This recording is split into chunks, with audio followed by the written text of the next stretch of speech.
Salve, salve, Legião X!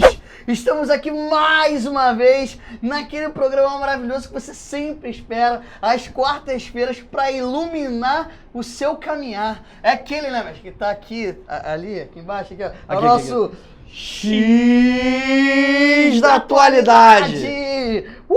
Que animação é essa, mestre? O que aconteceu? O fim de semana foi bom, cara? É, sabe que eu vivo pelo mundo das coisas ilícitas, então você sabe quando eu retorno aí, né? Estou sempre antenado no mundo, Meu Deus do céu, porra. Então estamos aqui nessa semana maravilhosa para trazer para vocês um assunto que os nossos ancestrais aqui naquela famoso, naquele bater dos tambores, naquele rezar para as estrelas, nos contaram, nos apresentaram com uma previsão aí, ó, tema que pode aparecer no teu concurso, no teu vestibular, e o Enemzão, ó, tá logo ali, né? O conceito, a ideia, as fake news. E sabemos, principalmente semana passada, por conta dos eventos trágicos, quer dizer, do evento trágico, de todas as suas consequências, que discutir esse tema, ele não é só importante em termos de conteúdo, mas principalmente em termos de cidadania, que é uma coisa que nós precisamos, né, Knup? Exercitar e desenvolver sempre. Então fiquem antenados, até para quando você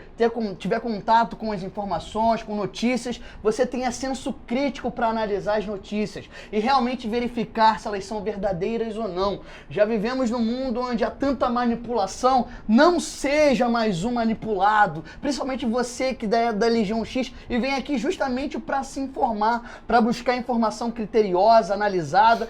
O que a gente fala aqui não é fruto das nossas opiniões. Estávamos, ó, rascunhando, fazendo, né, ali um trabalho de análise documental para trazer essas informações para você, né, não, Knup?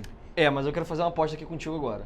O primeiro comentário desse vídeo vai ser, mas vocês manipulam as pessoas também. Exatamente. Que aí entra uma das questões que a gente vai falar agora, né? É toda uma ideia de neutralidade. Porque se você fala sobre fake news, ou seja, notícias falsas, automaticamente você está falando que existem notícias verdadeiras. Mas o que é verdadeiro, né? Esse conceito de verdade, ele é um conceito bastante complexo aí que vem sendo discutido pelo menos desde o Iluminismo, né? E aí eu tenho o privilégio de estar com um professor de História do meu lado, que vai saber falar mais de Iluminismo do que eu, certamente. Então, acho importante que a gente faça uma retrospectiva, para usar um termo global, para então a gente entender como uma série de conceitos, né, com os quais a gente trabalha desde sempre, assim, há muito tempo, né, com os quais a gente é criado, na verdade eles são conceitos históricos, né? Eles são conceitos que vêm ali sendo desenvolvidos através da história e, como o Mendes estava falando, né, os nossos ancestrais já falavam sobre isso, enfim, já produziam sobre isso. Tu quer começar, mestre? Vamos lá. História, dizem que é tua praia, né? Exatamente. A gente vai lá e, aproveitando o gancho que o Knup falou aqui, a gente vai, inclusive, hoje trabalhar com um conceito que ele tem sido amplamente utilizado no meio acadêmico, principalmente, mas também é utilizado em relação à teoria da comunicação, nos meios de comunicação, que é o conceito de pós-verdade. Mas vamos entender primeiro, fazer essa retrospectiva sobre a ideia das fake news, né? Traduzindo, aquele momento, né, momento de tradução, momento CNA, momento CCA, né, fake news, notícias falsas, né. É claro que as notícias falsas, elas não são produto único e exclusivamente da nossa época, do período contemporâneo. A gente pode buscar lá atrás, e eu vou aqui pedir a ajuda do grande historiador Robert Darnton, que tem analisado essa origem, as origens das notícias falsas. A gente pode buscar, por exemplo, no século VI depois de Cristo, com o historiador Procópio. Procópio produziu uma série de documentos que ficaram, inclusive, sigilosos durante toda a sua vida, até por isso ele foi chamado posteriormente de História Secreta, ele deixou essa nomeação, que só foi analisada depois da sua morte, no qual Procópio fazia duras críticas e praticamente destruía a imagem do imperador Justiniano, que você muito bem sabe, o imperador do Império Bizantino, ou Império Romano do Oriente. Amigos, então percebam que já no século VI depois de Cristo, Idade Média, já falávamos sobre notícias falsas e com objetivos. Isso é muito importante. Claro. Entender que as fake news, as notícias falsas, elas não são criadas, não são manipuladas puramente para existirem. Ela tem um fim específico. Ela busca objetivos, não é isso? Então a Sem gente dúvida. precisa entender a partir daí que ao longo desse período, dos períodos históricos, outros momentos onde as notícias falsas elas ganharam uma amplitude maior ocorreram. Por exemplo, no século XVI, quando Pietro Arentino, em 1522, também produziu uma série de documentos que visavam ali alterar a questão da nomeação papal, ou seja, as fake news inclusive atingindo a questão da eleição da nomeação papal. E a gente vai perceber que, inclusive, contemporaneamente, na eleição dos Estados Unidos, teve uma questão ali envolvendo Papa Francisco e Donald Trump, que nós vamos analisar. Aquela imagem maravilhosa do Trump e do Papa Francisco apertando a mão, a cara de felicidade estampada no rosto de Papa Francisco era uma coisa que nos alegrava, né? Então a gente percebe que há muito tempo essas notícias falsas, das fake news, elas fazem parte da política, né? Do jogo político da vida das pessoas. O importante é importante que a gente entenda que todas essas criações, a profusão, ela está relacionada diretamente ao intuito, a um objetivo, que é modificar alguma coisa, desestabilizar ou mesmo apresentar outros pontos de vista, só que não a partir da verdade, né? Você tenta desconstruir o outro, mas não com argumentos verdadeiros. Você tenta minar a força do outro, você tenta minar ali a estabilidade do outro, justamente criando uma série de boatos em relação a isso. E a gente sabe que os jornais tiveram uma grande participação em relação a isso. A gente sabe que a criação da imprensa com Gutenberg foi importante para a profusão de ideias, para a profusão de valores, mas também para a profusão de mentiras. Por exemplo, no século XVII, nós tínhamos os pasquins e os canardes que tiveram um papel importante. No século XVIII, por exemplo, o importante carnade francês foi responsável por criar a imagem. Na aula de história a gente sempre estuda muito bem isso, a imagem de Maria Antonieta como uma mulher, né, de gostos e de ideias que eram bastante discutíveis na França. Ela era uma figura, vamos dizer, odiada entre os franceses. E esses pasquins, essas notícias falsas, elas foram muito importantes. Há inclusive a história de um frade inglês que escrevia um jornal no qual ela dizia que havia o envolvimento de Maria Antonieta com um oficial inglês. Imagina, em 1784, momento que a França já está ali passando por problemas econômicos. Sempre se deram super bem. Exatamente. Luís XVI já não era visto como aquela figura, né? Intocável, uma série de problemas. Ainda vaza um tipo de boato falando das relações da rainha da França, uma austríaca, com o inglês, né? Então, obviamente, olha o perigo e olha o tamanho. Por exemplo, aquela velha frase que atribui a Maria Antonieta, no auge da fome dos camponeses franceses, no qual ela dizia, os franceses não têm trigo, que comam um brioche, isso também é fruto de boato. Isso foi uma criação dos revolucionários franceses ali para desestabilizar a imagem da monarquia. Sendo assim, é importante a gente perceber que isso é fruto de um processo. Por exemplo, no século XVIII da Inglaterra, nós temos o apogeu nesse momento das notícias falsas. Momento de mudança política em várias partes da Europa, a ampliação do movimento revolucionário, a burguesia tomando o poder em diferentes partes da Europa, e essas notícias também vão ganhando força. Ora para alimentar um desejo de tomada de poder da burguesia, e ora também essa monarquia absoluta, essa nobreza, criando também informações para desestabilizar ou para tornar mais fraco esse movimento revolucionário que via ganhando força.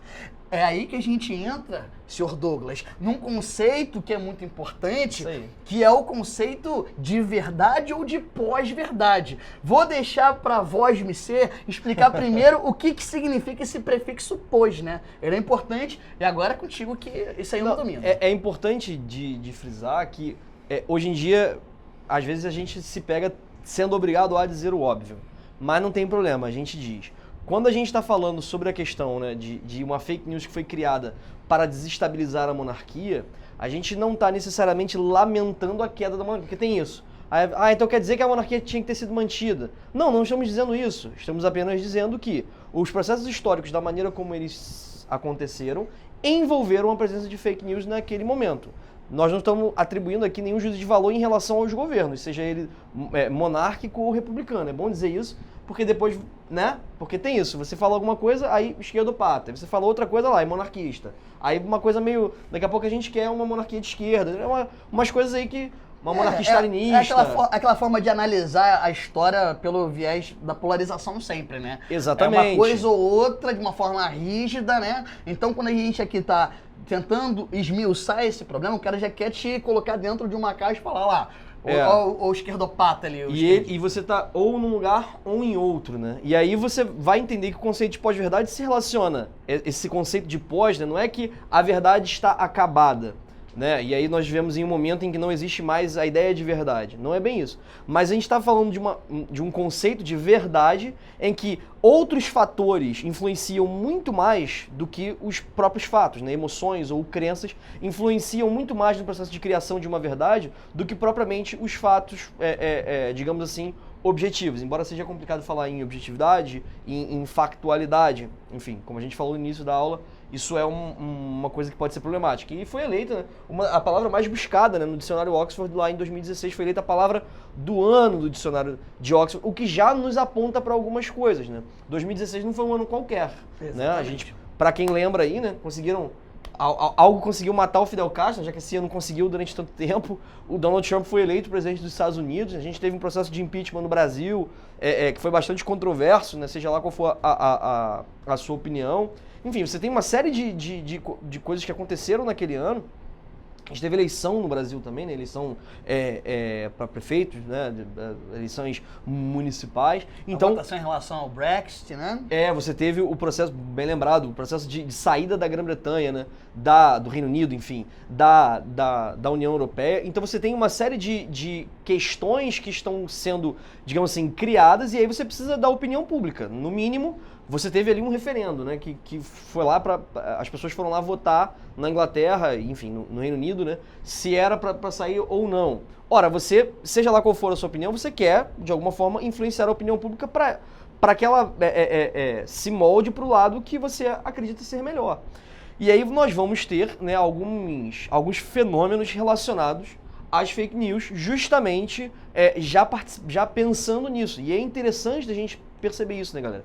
Esse conceito de pós-verdade, apesar de haver sim uma crítica em relação ao conceito de verdade, dessa ideia de pureza de verdade como uma coisa que seja objetivamente clara, né, não passando, enfim, por algum elemento subjetivo, de qualquer maneira, a gente precisa tomar bastante cuidado, porque há certas coisas que são simplesmente inventadas, mas assim, no nível da fabricação mesmo, né, Mendes? Então, a gente vai ver que, inclusive, nós vamos elencar aqui vários tipos de fake news, de notícias falsas, e uma delas é a fabricação, ou seja, você inventa, você realmente cria do nada uma informação que não existe. Do nada. E isso é muito perigoso, né? Isso é perigoso porque quando você aperta lá o botãozinho de compartilhar, e eu vou falar daqui a pouco da amplitude que a internet dá em relação a essas notícias falsas, é justamente porque a gente não tem o cuidado de verificar a fonte da informação, a gente não tem cuidado de fazer, né, o contraponto, de buscar outras informações paralelas que confirmem ou não aquela informação que você está lendo, ou seja, o trabalho do cara que tem senso crítico, né? A gente que está dentro da academia, a gente que está ali imbuído que tem essa responsabilidade de verificar os fatos, de buscar, mesmo que seja no campo conceitual da ideia verdade, mas que tem um cuidado de analisar ali os documentos, os fatos que estão sendo ali retratados, a gente percebe que a sociedade em geral, ela não tem muitos não têm esse cuidado de verificar a origem daquela informação. Resultado, é o que nós acompanhamos aqui nesse mundo que nós estamos, chamado mundo virtual, chamado internet, YouTube. Hoje todo mundo, ou quase todos, tem esse poder que nós temos aqui, de ter uma câmera na mão e gravar e dizer aquilo que pensa. E tem que ter cuidado, porque quando você compartilha, você está compartilhando uma ideia. E uma ideia que pode ser prejudicial, uma ideia que pode estar imbuído de problemas, e você está sendo um cara que está sendo conivente com isso, está contribuindo para isso. Olha a questão da cidadania que falamos no início da aula. Tem que se ter muito cuidado em relação a isso. E é muito importante que a gente pense sempre em o quanto aquilo que a gente posta, o quanto aquilo que a gente fala pode ser ofensivo para algumas pessoas, né? A história de algumas pessoas, enfim, infelizmente nós vivemos tempos em que parece que a gente está sendo tomado por um ódio, enfim, bizarro.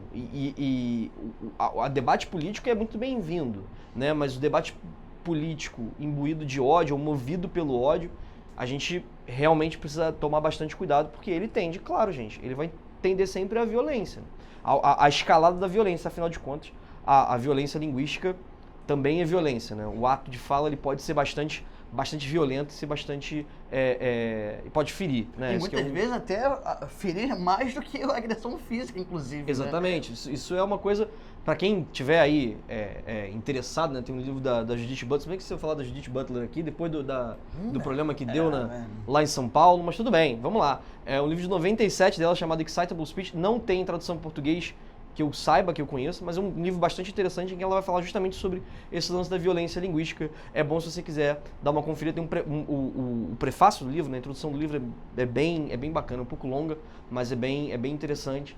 Dá uma olhada lá para você entender um pouco melhor sobre esse negócio de violência linguística. Excelente. Para a gente fechar esse primeiro bloco, então, vamos pegar a definição que o Oxford dá para pós-verdade e no próximo bloco a gente vai analisar por que o ano de 2016 foi o ano dessa palavra e como é que a gente consegue ver a reverberação dessas ideias, tanto da pós-verdade quanto das fake news, na história mais recente. Inclusive, a gente vai fazer uma breve análise de qual vai ser o impacto dessas notícias falsas em ano eleitoral no Brasil. Opa. Que já sabemos, há vários estudos, no próximo bloco a gente vai mencionar, que apontam para a importância, inclusive para a definição do futuro político do nosso país, através das fake news. Então é muito bom ficar antenado. Vamos à definição da Oxford, que diz que pós-verdade se relaciona ou denota circunstâncias nos quais os fatos objetivos têm menos influência a moldar a opinião pública do que ao apelo à emoção e crenças. Ou seja,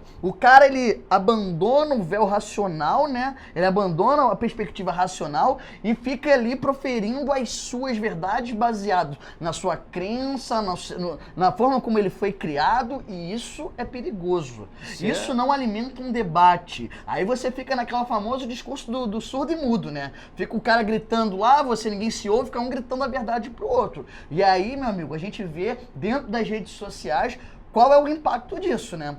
Os absurdos, as atrocidades que a gente vê as pessoas escrevendo porque estão ali imbuídas de crenças e de uma emoção e não se deixam ser guiadas por um pensamento mais racional e de senso crítico mais apurado e desenvolvido. Que no limite da responsabilidade ser anti-aristotélico, né? Já no Aristóteles você tem, ou seja, muito antigo, a ideia de que você precisa se despir das emoções para que você possa, então, tomar uma atitude, digamos assim, minimamente racional.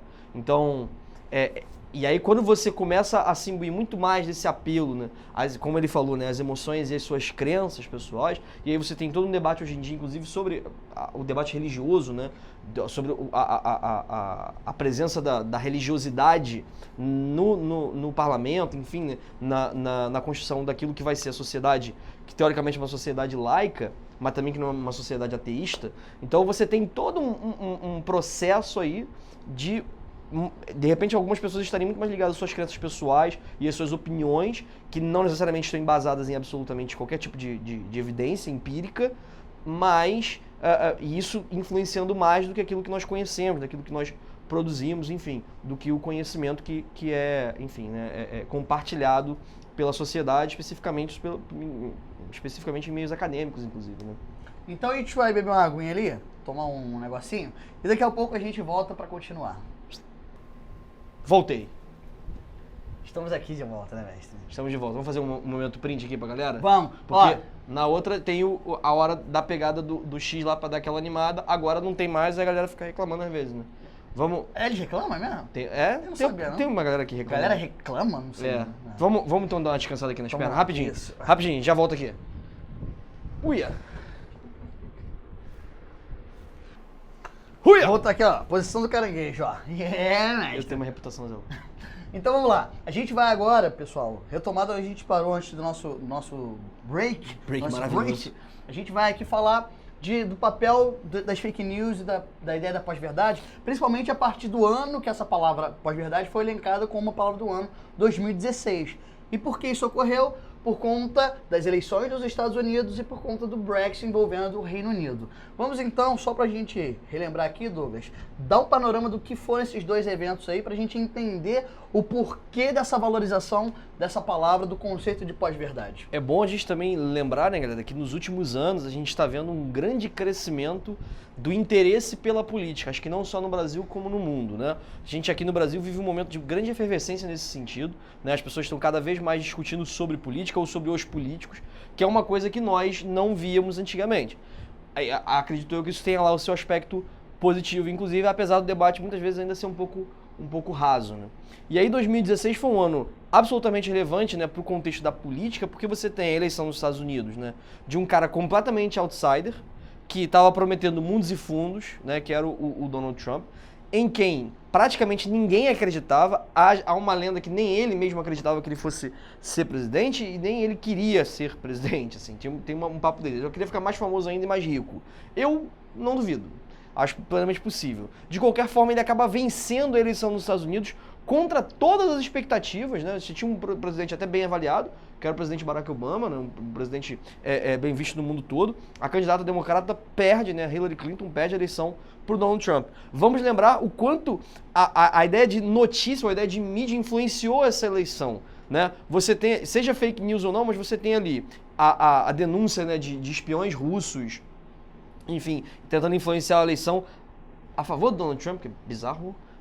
Enfim, o vazamento, né, daqueles e-mails da Hillary Clinton, enfim, que ela teria utilizado o e-mail dela do gabinete para fins pessoais, etc e tal. Então você tem uma grande força do discurso de maneira geral para construir o objeto eleição, né? Isso é importante para a gente entender. Mesma coisa aconteceu no Brasil, a gente tem o impeachment da presidenta Dilma aqui no Brasil. Naquele momento, né, você teve diversas notícias de diversas coisas, enfim, a Lava Jato estava ali, talvez no seu auge, né? E aí você começa a ter várias notícias, inclusive envolvendo o ex-presidente Lula, né? Vamos lembrar que naquele momento já começava a se falar sobre esse lance do sítio de Atibaia, do triplex, não sei o que virou triplex, do nada, meteram um acento agudo ali, que é mais fake do que fake news, mestre. Aquele acento agudo ali que ninguém fala triplex, nunca vi, mas tem um acento agudo. Por que tem um acento agudo? Sou contra, e pronto. E aí você tem também o Brexit, né? Você está falando do contexto brasileiro, mas na Inglaterra você tem uma forte pressão, né? Inclusive você está falando aí, gente, olha quanta coisa está envolvida. Você está falando de imigração, guerra ali naquela região ali do Oriente Médio, né? Do Golfo, etc e tal. Você está falando sobre eleição nos Estados Unidos, está falando sobre Rússia, olha isso, um negócio de bagulho de Guerra Fria. Agora parece que mataram não sei quem na Inglaterra, a Inglaterra cortando relações com a Rússia. Gente, já vimos esse filme, professor de História. Né? Então, é muita coisa que está se envolvendo e o trabalho midiático é muito forte em cima disso tudo, né? E hoje em dia a gente fica sabendo das coisas muito rapidamente. É bom a gente lembrar que o Zygmunt Bauman teve no Rio de Janeiro, um ano antes de morrer, né? Ele teve aqui em 2016, e ele estava falando sobre a ideia de déficit, de output, né, atualmente. Porque quando nós estávamos no ensino médio, não sei se você se recorda do tempo de ensino médio, que já faz um tempo, a gente precisava fazer pesquisa e a gente ia para a biblioteca, lembra disso? Você tinha que ir para uma biblioteca e o tempo que você tinha de pesquisa era o tempo que a biblioteca ia ficar aberta. Basicamente, então até 5 horas da tarde, 6 horas da tarde, não ficava aberto muito tempo, né? Então não virava à noite fazendo uma pesquisa, por exemplo. Se você quisesse fazer alguma coisa, você tinha que copiar as coisas do livro da biblioteca, não era assim? Hoje em dia, quando você precisa fazer uma pesquisa, a gente estava falando sobre Guerra Fria, você faz uma pesquisa na internet sobre Guerra Fria, o Google vai falar, né? O resultado voltou em 0,0 segundo. E, meu irmão, o que vai vir ali, sei lá, milhões de resultados, literalmente milhões de resultados. Então você tem uma capacidade de input surrealmente grande, infinita na sua possibilidade, e a sua capacidade de output é cada vez menor, né? Então, hoje em dia, você tem as pessoas, tem tanta coisa que elas querem ler, ou se quiserem fazer uma pesquisa, elas acabam o output sendo o quê? A cópia de alguma dessas coisas, né? Então, você acaba tendo uma síntese muito pobre a partir de um input muito grande. E, além disso, hoje em dia, isso é uma coisa que a gente sempre tá trabalhando em sala de aula, né? Que é importante de frisar. A galera hoje em dia lê muito, parece incrível dizer isso, né? A gente sempre fala tão mal da nossa juventude, mas a geração atual é a que mais lê na história. Por quê? Porque está o tempo todo nas redes sociais, está o tempo todo no WhatsApp, enfim, essas coisas todas. E ali você tem material de leitura. O que acaba acontecendo? Como você lê muito mais coisa, você tem muito menos tempo para ler essas coisas. Não à toa o Twitter é o fenômeno que é. A verdade em 140 caracteres. Não é isso? O mundo em 140 caracteres. É muito difícil. Não é à toa que alguns nossos vídeos mais vistos são aqueles que têm 1 minuto, mas 1 minuto é o que as pessoas querem parar e prestar atenção. Então você tem aí um déficit de atenção muito grande e aí você acaba tendo certas fake news, ou seja, certas notícias falsas, que podem fluir, digamos assim, né, muito facilmente, já que você vai ler aquilo rapidinho, sem tentar, né, ter aquela consciência crítica sobre a qual você estava falando no primeiro bloco. Então a gente tem que ficar ligado nesse contexto aí. E que tipo de fake news que a gente tem, mestre? Bom, vamos só retomar para a gente entender e fazer essa relação completa, para a gente entender em que momento as fake news, tanto nos Estados Unidos quanto na Inglaterra, tiveram uma influência tão importante a ponto de se tornarem a palavra em 2016. No caso da Inglaterra, do Reino Unido, é muito interessante que nesse ano, no ano da votação do Brexit, houve uma questão que era, dentre as várias notícias que surgiu, havia uma que a Inglaterra tinha que sair da União Europeia, porque a União Europeia havia imposto, né, a todos os componentes da União ali do bloco, e principalmente a Inglaterra, recebeu um número de cerca de 88 milhões de imigrantes. Meu Deus. Desses 88, 5 milhões iriam lá para a Inglaterra, para o Reino Unido. Então a gente já tem um problema aí. Obviamente isso é uma fake news. Até diziam que a questão da Turquia, a Turquia entrar na União Europeia, a gente já tem uma aula sobre Turquia aqui, sabe que a Turquia pede para entrar, fazer parte da União Europeia há muito tempo, né? 76 milhões de pessoas compõem a Turquia e que isso está longe de acontecer. No entanto, isso foi uma informação veiculada, uma falsa notícia veiculada e que contribuiu para tornar esse debate ainda mais polarizado ali no Reino Unido. Ainda mais pobre também. Exatamente. No caso, a questão dos imigrantes, dos refugiados, a gente sabe que é um tema muito sensível na Europa e isso traz uma série de debates que são bastante acalorados. No caso das eleições dos Estados Unidos, nós sabemos, inclusive o Donald Trump, assim que assumiu, ele declarou guerra à mídia norte-americana, né? Isso. Disse ele que a mídia norte-americana era o principal inimigo do povo. Inclusive, não à toa, ele é um dos presidentes, claro, por conta do próprio contexto que ele tá, mas é um dos presidentes que mais faz uso do Twitter, né? Ele faz questão de falar, ele já disse em entrevista que é uma forma de ele falar diretamente com a população, sem a mediação dos meios de comunicação oficiais, sem as mídias oficiais. E nós temos, no caso das eleições dos Estados Unidos, duas informações muito importantes, né, dessas chamadas fake news. Uma que o Papa Francisco, no decorrer da eleição, né, da corrida eleitoral, teria dado seu apoio ao Donald Trump. O absurdo disso, a gente sabe das grandes críticas que o Papa Francisco tem em relação ao Donald Trump, mas só em termos de número, essa notícia teve cerca de 1 milhão de compartilhamentos nas redes sociais. E outra foi o envolvimento de um agente secreto do FBI que teria ali denunciado, né, algumas informações em relação a Hillary Clinton, que ele teria sido descoberto, teria se matado, teria cometido suicídio, o que também é uma outra fake news. A gente sabe que no caso do François Fillon, lá na eleição francesa, que era um forte concorrente no início das eleições, até o envolvimento do nome da mulher dele com alguns escândalos que também não eram... Inicialmente eram falsas notícias, mas depois se verificou que eram notícias verdadeiras. Também temos essa questão da fake news, certo, né? Às vezes a fake news aparece como uma aparente mentira, depois se faz uma investigação e se descobre a verdade. Isso é uma possibilidade que, em geral, não é o que ocorre, mas pode ocorrer. No caso da França foi o que ocorreu. A Penélope Fillon e o François Fillon acabaram saindo da corrida eleitoral e o Emmanuel Macron venceu. Ou seja, nós tivemos ali uma influência direta nas eleições dos Estados Unidos, tivemos uma influência direta nas eleições, né, da França e dos Estados Unidos, e os dados apontam, as informações, há inclusive um trabalho que eu indico para vocês lerem, que é Eleições de 2018, uma política organizacional que analisa, que analisa qual vai ser o impacto e como as empresas, os empresários em geral, veem o resultado das eleições no Brasil, a influência da mídia. E mais de 50% apontam que, de fato,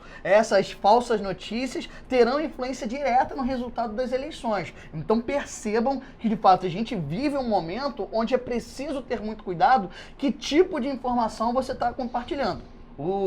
Knupp falou em outras palavras, há um conceito que é bastante utilizado no meio acadêmico, que é o conceito de que vivemos na sociedade da informação. Certo. Esse acesso à leitura que nós temos, acesso à informação em geral, ele efetivamente é muito grande. Existe o Bauman deu várias entrevistas no período que estava no Brasil, e eu assisti algumas, que ele fala justamente disso também, da nossa incapacidade de lidar com essa quantidade de informações, né? Que a gente não para refletir, para analisar criticamente muitas dessas informações. Daí eu sempre penso num conceito que é o conceito da sociedade do compartilhamento, onde a gente compartilha as informações sem nos precavermos com efetivamente que tipo de informação a gente está aí ajudando a disseminar. Isso é muito importante e você tem que entender que você tem uma grande responsabilidade nisso. Nós temos uma grande responsabilidade nas informações que são disseminadas, que podem provocar o ódio, a perseguição e até crimes muito mais perigosos que a gente tem que se atentar. Por isso vamos aqui,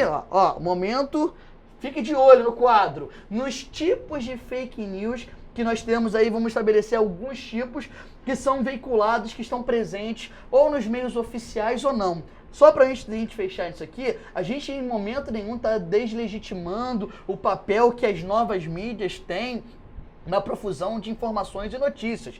A gente também acredita que, de fato, a internet, por exemplo, permitiu que outras ideias, outras ideologias tivessem mais espaço, né? No entanto, aquela preocupação que uma mídia oficial, né, em geral tem, né, a gente também tem que transpor isso, fazer a famosa transposição, né, para o meio da informação virtual. Isso é muito importante. Então vamos lá aos tipos de notícias falsas que nós temos. E no Brasil, desses a gente consegue enxergar um exemplo que é mais claro, que o tempo todo a gente está em contato, né, mestre? Que é justamente esse aqui, ó. A sátira. É isso aí. Você lembra daquela fake news que a Suzane von Richthofen ia ser presidente da Comissão Parlamentar de Seguridade Social e Família da Câmara dos Deputados? E aí compartilharam isso, olha, só no Brasil mesmo, ela matou os próprios pais e não sei o quê. Cara, se não me engano, essa parada saiu no Sensacionalista ou naquele do Joselito, que eu acho até bem ruim. Mas enfim, o cara faz esse tipo de sátira. Era uma brincadeira, você escolhe se é engraçado ou não, brincar com o fato de uma mulher, enfim, ter, sei lá, pirado e matado os próprios pais. Mas não tem como ela ser presidente da Comissão de Seguridade Social e Família da Câmara dos Deputados por um simples motivo. Ela não é deputada. Ela não tem como ser presidente de uma comissão parlamentar se ela não for parlamentar. Então, assim, ela tá presa. Não tem como, sabe? Nunca foi candidata. Pelo amor... Aí as pessoas começaram a compartilhar isso e você vê, o filho do Lula é o dono da Friboi. Cara, se ele fosse o dono da Friboi, ele não tinha dado 2 milhões pro Aécio, né? Que é o adversário político do pai dele, um dos principais. Uma das que sempre vem à cabeça é a ideia do auxílio presidiário. Lembra que saiu muito sobre o auxílio presidiário? Que o presidiário recebe mais do que o trabalhador, o salário mínimo. Não é verdade. Então você pega uma notícia que é verdadeira, que é a questão do auxílio reclusão, que alguns com características muito específicas no sistema penitenciário têm acesso a isso. A família deles, né? Exatamente. A família dele tem recebe acesso a isso, recebe esse auxílio, e, no entanto, isso é a menor percentual dos presos do Brasil, e numa situação muito específica. São 5% dos presos do Brasil que recebem isso. E aí você transforma isso numa informação totalmente deturpada, absurda. Então, O Bolsa Família recebeu isso bastante também. Eu ia comentar exatamente isso. A gente fala de fake news no Brasil, os artigos dizem, no ano de 2014, nas eleições da corrida presidencial da Dilma e do Aécio, quando houve aquele rumor que ia acabar o Bolsa Família. Lembra que as pessoas começaram a ir para a fila da Caixa para tentar pegar o dinheiro, porque achou que ia acabar. Se o ganhasse, acabou o Bolsa Família. Se fez uma análise que foi um movimento espontâneo, onde que começou um boato, começou a disseminar, as pessoas começaram a acreditar, e houve uma corrida desesperada que as pessoas lembram das filas da Caixa Federal para tentar retirar o depósito lá do Bolsa Família com medo de perder todo o valor que estava ali retido. E você tem também uma lance de memória que fica, às vezes, meio complicado, né? Lembra do impeachment do Collor? E o Collor, antes disso, tinha congelado as poupanças. Então, teve uma galera que ficou com medo das contas correntes de poupanças serem congeladas porque teve impeachment da Dilma. Como se, assim, teve impeachment, vai ter congelamento, né? Então, E aí, por um déficit de atenção, né, você começa a ter esses problemas, né? Você começa a ter um problema de uma certa memória afetiva, né? Porque aquilo afetou realmente muitas pessoas, né? Aquele congelamento de conta corrente, né? Lá no governo Collor. E posteriormente a isso é que você tem o impeachment dele. Talvez também muito movido por isso, né? A sociedade fica contra o Collor, obviamente, depois de uma parada bizarra dessa. E aí você acaba tendo o impeachment do Fernando Collor. Só que não é por causa do impeachment que você tem o congelamento, talvez seja o contrário, né? Você tem o congelamento e depois disso é que você tem o lance você acaba tendo ali a retirada do Collor do poder. Mestre, e quais são as dicas que você tem pra galera, para eles não caírem na cilada da fake news? Diante dos últimos acontecimentos, principalmente, né, e claro que estamos falando aqui do assassinato da vereadora do PSOL, Marielle Franco, do cuidado no tipo de informação que você está compartilhando. Isso é só o caso mais emblemático, é aquilo que nós estamos vivenciando mais recentemente, né? A gente está vivenciando a repercussão em torno da morte de uma parlamentar no seu mandato, né? Exercendo seu mandato, tem um simbolismo extremamente forte por detrás disso e, obviamente, também por conta de todas as bandeiras que eram defendidas pela vereadora. Então, é muito importante que se tenha cuidado no tipo de informação que você está compartilhando. Então, vamos lá, a partir do que foi ali proposto pela Federação Internacional e Instituições de Bibliotecária do Mundo, né, uma federação internacional, quais os tipos de cuidados que a gente pode ter ao verificar qualquer tipo de notícia. Estou pegando o exemplo do assassinato da vereadora, mas a gente pode ampliar isso para muitos e todos os debates que existem na vida pública, seja no Brasil ou seja no mundo. O primeiro deles, considere a fonte da informação. Cara, se você vai compartilhar uma informação, é claro que você tem que buscar a origem dessa informação. É claro que ainda hoje, por mais que nós saibamos que os meios que são considerados consolidados, hegemônicos, não sejam imparciais, tenham a sua ideologia, eles ainda apresentam um critério na hora de apresentar as informações, de apuração de dados e informações. Então, se você vai ler uma reportagem do portal do G1, do El País, da BBC, é claro que você sabe que por detrás daquela reportagem existe o cuidado do jornalista em verificar aquelas informações. Famosa em geral. fonte fidedigna. Exatamente. Né? Além disso, isso é uma coisa nas redes sociais principalmente, que nós em geral fazemos muito. Compartilhamos uma reportagem, uma ideia apenas a partir da manchete. Então leia além do título, cara. Porque às vezes, e lá no século XVII, naquele quadro anterior, nós tínhamos na Inglaterra uma espécie de jornal que era chamado o Jornal do Primeiro Parágrafo. Então era um jornal no qual no primeiro parágrafo você tinha uma informação completamente distorcida. Maravilhoso. Para vender o jornal, e você lia o resto da reportagem, não tinha nada a ver, a informação era completamente diferente. A gente tem feito muito isso. Lê a manchete e compra a notícia pela manchete. Cheque os autores, porque a partir dos autores você sabe quais ideias estão sendo propostas ali. Ler livro de história escrito por historiador em vez de jornalista, já é uma boa. Exatamente. Isso é uma coisa, né? Você que gosta ali de um guia politicamente incorreto, né? Que gosta de buscar uma informação porque acha que o jornalista era mais imparcial do que o historiador, porque todo historiador é marxista, subversivo, revolucionário ligado à Folha de São Paulo, né? Então você tem que ter cuidado com isso. Procure fontes de apoio. Se você lê uma informação, uma notícia, você tem que buscar outras notícias que também contribuam. Procure, cheque a data de publicação, porque ela pode estar desatualizada. Questione se é uma piada, principalmente no Brasil. Jornais como Sensacionalista, né, veiculam informações erradas. E por fim, consulte especialistas, que são caras que são ali, né, formados e que têm um engajamento melhor com aquelas informações. Então, amigos, se informe, mas se informe direito. E nós estamos aqui, não somos comentadores, nós estudamos, buscamos informações e estamos tentando ajudar. Hashtag não é achismo. Beijos.